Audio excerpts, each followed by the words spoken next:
Thank you, everyone. So I've been working in VR for forever, 15 years, I guess. I'm one of the oldest VR people alive. But for me, the surprise came from AI, I guess. And AI is purely text-based. I mean, we're adding other formats to it, but the prompting, everything.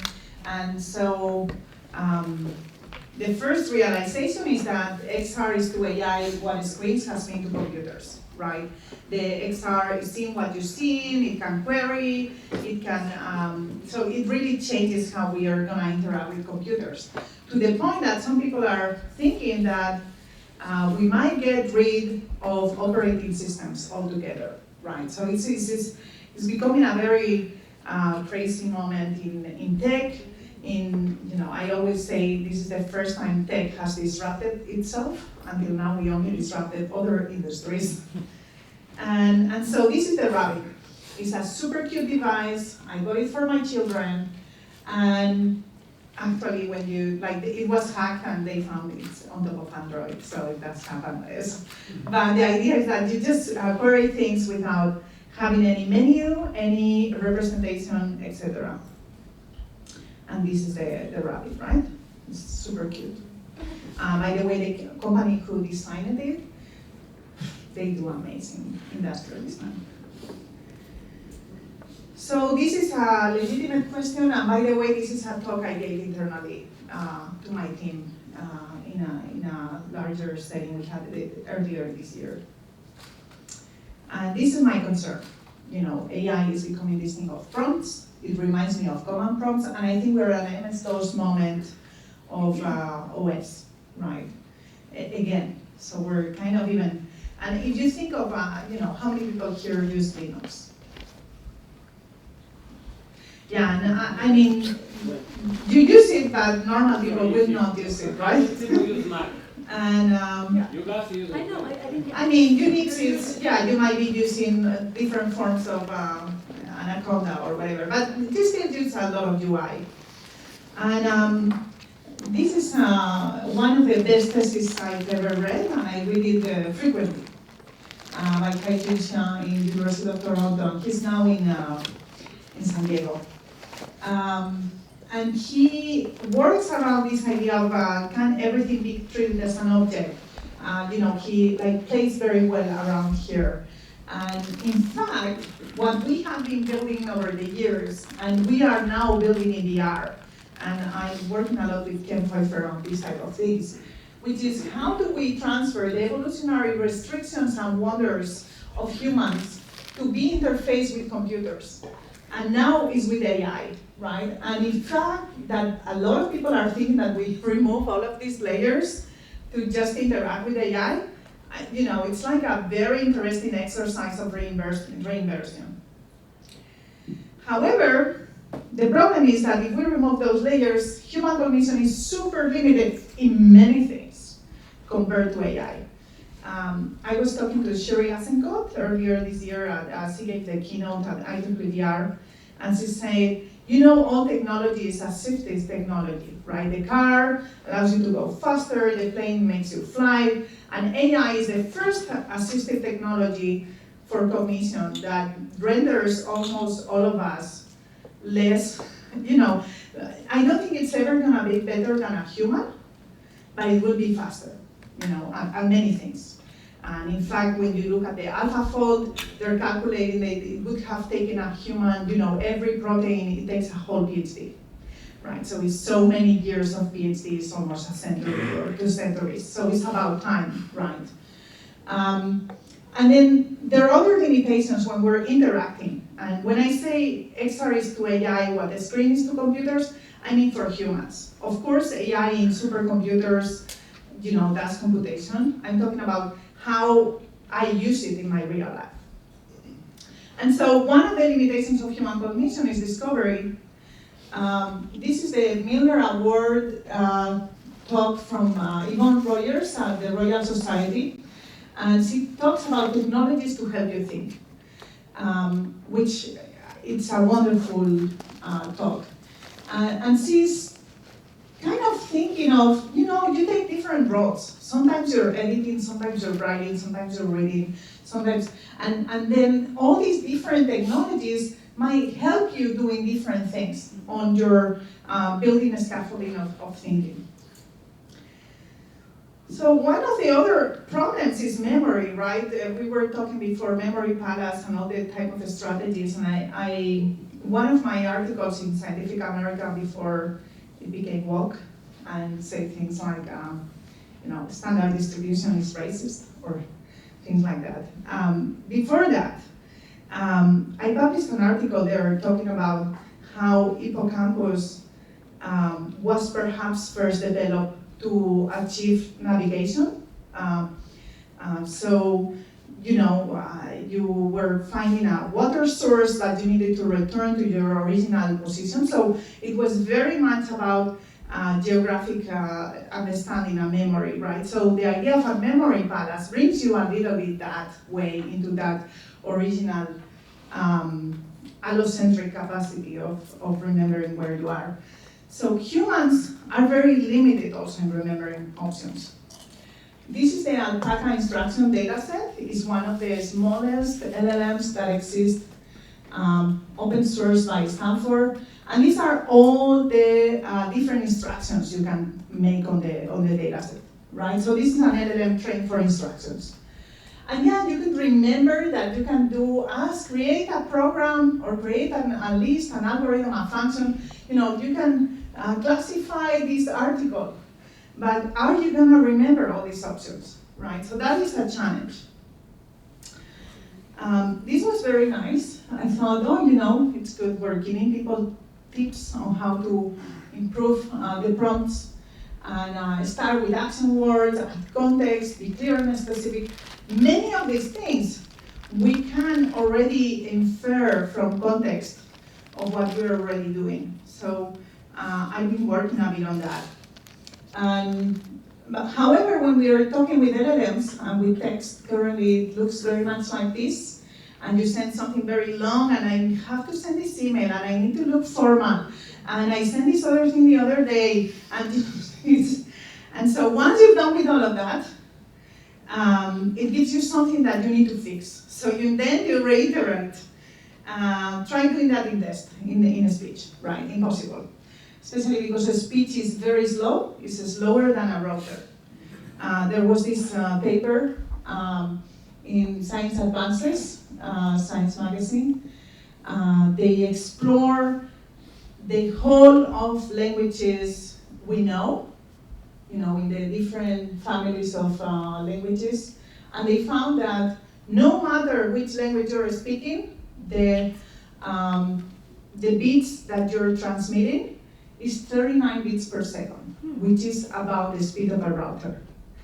And it's not, it's a whole function of listening, thinking, talking, the other person theory of mind. Like when we talk, there are many things. It's not just how fast can you talk. In fact, many of us might be listening to audiobooks at super high speeds. But yeah, it's like, it sounds horrible. So we've been trying to, and this is one of the projects from Google DeepMind, where you can actually adapt things for consumption. It looks a bit like what we were seeing before, right? And you can generate these UIs on demand. So it's not like you replace the OS, but you have introduced different ways to do it. And also, when people talk about natural interaction, have forgotten that computers are already natural for many people. So we can use similar metaphors to interact, and then from there retrieve LLM information, right? So I know this is a no-code bar because I brought this image and I send it, and I then retrieve all the information, so it's more digestible. And this is actually a whole open source pipeline we released. It's called XR Objects. And then, yeah, I didn't solve the prompt problem with all of that. And I think it's about all of this contextual information that we can put there. We can see where you're looking with XR, right? We can infer things like like this, right? And this is another project we have had that is called environment. So here is capturing all your context as you're looking. I mean, imagine this is actually a person looking. And then when you ask a question, that is sent together, okay? I invite you to look at that project, environment. And so in that project, we do find that it's much easier to ask, what is this? Or give me an idea for this. And I want to end with this idea that we're actually improving human cognition. I'm seeing reports of people improving vocabulary, articulation, because of their interfacing with LLMs. The idea that mirror neurons haven't won a Nobel Prize yet blows my mind. I hope they do soon, because Richard Lati is super old. But people are starting to improve their capacity to thinking thanks to all of that. And I want to end with this idea that we need more of this. I see the hand rate, and it breaks my heart. That to interact with something there, I need this thing that has no precision. And that's why I've been working with Ken. And also, just very quickly, I think we carry already many devices with us, and some of them have high precision, to use this to control something that is around or so on, right? And they have the precision of the mouse, for example. And so with that, I'm done. Thank you. Thank you.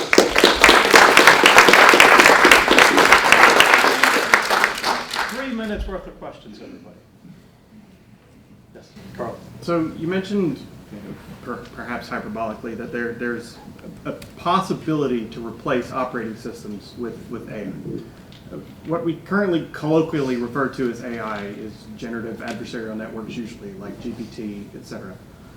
Those are probabilistic models, and operating systems are deterministic models. So how do you bridge the gap between those two things? Yeah, this will be super interesting. I mean, the fact that you ask the same question and they answer different things, just like a human. I think that is something that is being a challenge currently. And if you see some of the existing devices out there with assistants that they need to trigger actual APIs, and they have thousands of APIs, versus, actually there was a episode, one podcast of this of NPR, and they were talking about a person who talked to a chatbot regarding banking. And the chatbot said, yes, I will do the transfer. And the transfer was never done, right? So I do think that there is a part of the problem on here that they still certainly require human supervision. The way I always recommend people using AI is think of a student that is helping you build something, and then you supervise, right? So you ask them to build me a plot for something, or even coding, whatever, right? But treat it like that. I was just going to ask the comment you made that AI is improving human cognition. What sources can I read that back that up? That's a claim, right? I'd love to know more about that. So there's a lot of criticism of AI. We're using it in our program, so we see good value for it. But how it's improving cognition, I'd like to know more about that. Yeah, I think we're seeing this, right? I went to this questioning reality workshop also by Sloan Foundation. Like, I go to other trips. I mean, let's not miss one of them. In Toronto. And there were 15 professors of media studies. This was just after the Anxious Generation book by Jonathan Haidt was published. And they were saying things like, oh, but media has no impact on people. I'm like, wow, look out the window, right? Like, yeah, you're doing laboratory studies, but this, I'm like, who's paying your research? Facebook or the tobacco company, so you say it's not cancer? So I'm worried that people are not looking at ethnographically, and I think we're seeing what, I saw already some of studies pointing in that direction, and I think we'll see more.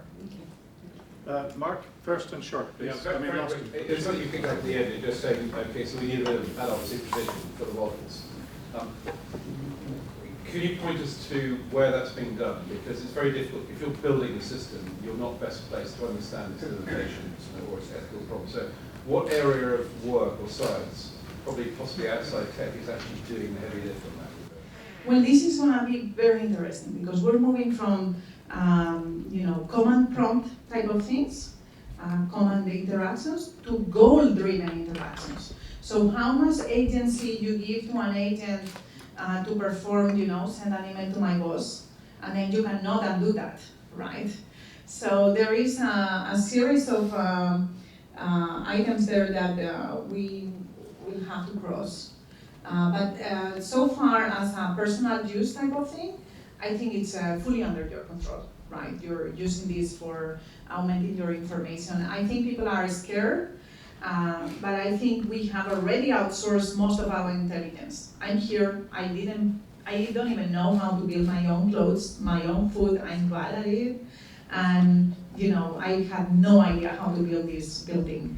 But with an AI, I can ask all that information that is intelligence collectively, and now I have it at hand, and digestible. So I think it's augmenting. Thank you very much.